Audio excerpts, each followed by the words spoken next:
Hi, look, so I've got some bad news. It turns out that for the last few months, I have been clinically stuck inside of my ESTJ shadow. I have been trapped in my subconscious and I can't get out. For those of you who don't know, every personality type out of the 16 personality types, they've got opposite types, the complete opposite. It's not really the complete opposite, but as the system goes, you flip the letters around. So you go from INFP, you become an ESTJ. And you can get stuck inside your shadow under stress, or it can just happen. You can just be walking down the street one day, an INFP skipping down the street, singing, interacting with fairies in their minds.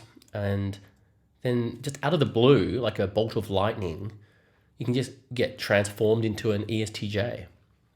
You know, a very different psychological type. And now a healthy ESTJ is fine. They're okay. But unfortunately, when you get trapped inside your subconscious, you become an unhealthy type.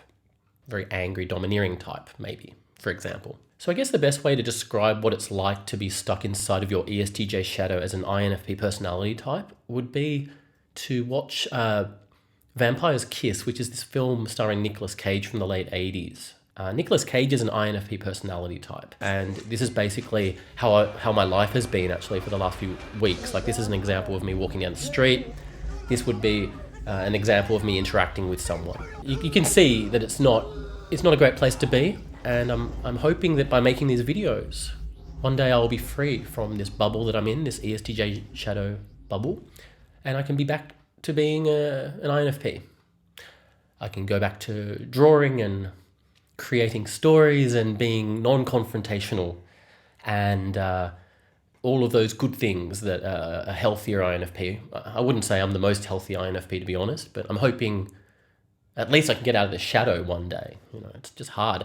I guess why I'm making this video is I wanted to talk about what well, first of all, I don't really believe you can get stuck inside of your shadow. I just like saying that. I love saying that someone's trapped inside of their shadow. It's so funny.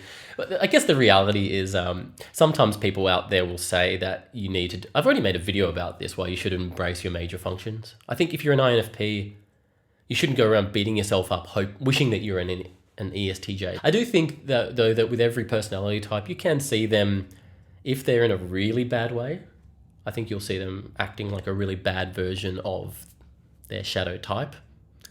I've noticed, like, an INFJ...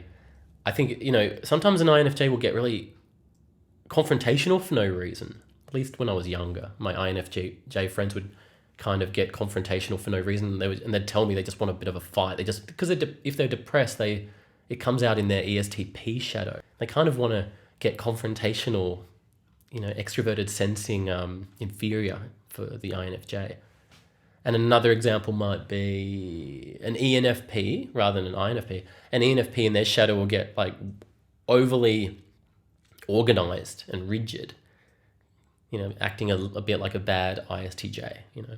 Or an ENFJ will get overly harsh and critical in a sort of ISTP way. Everyone's got these different shadows, and this is all well-known stuff out there. But I guess with my observations, as I've made in a previous video, I think it's always best to really just try and do your own personality better. Like, watch.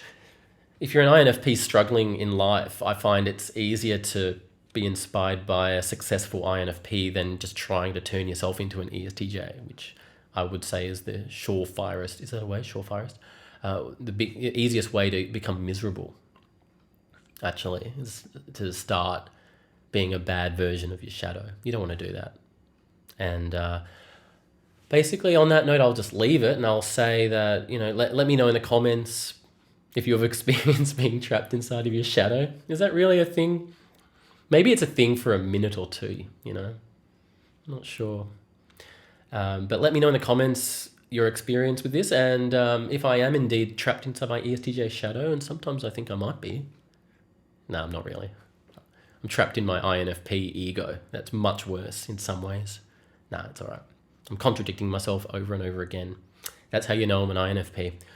I shouldn't say that about INFPs. All right, anyway, thanks for watching. Let me know in the comments your experiences with shadow functions, or if you think being trapped in a shadow is a real thing, and I'll see you next time.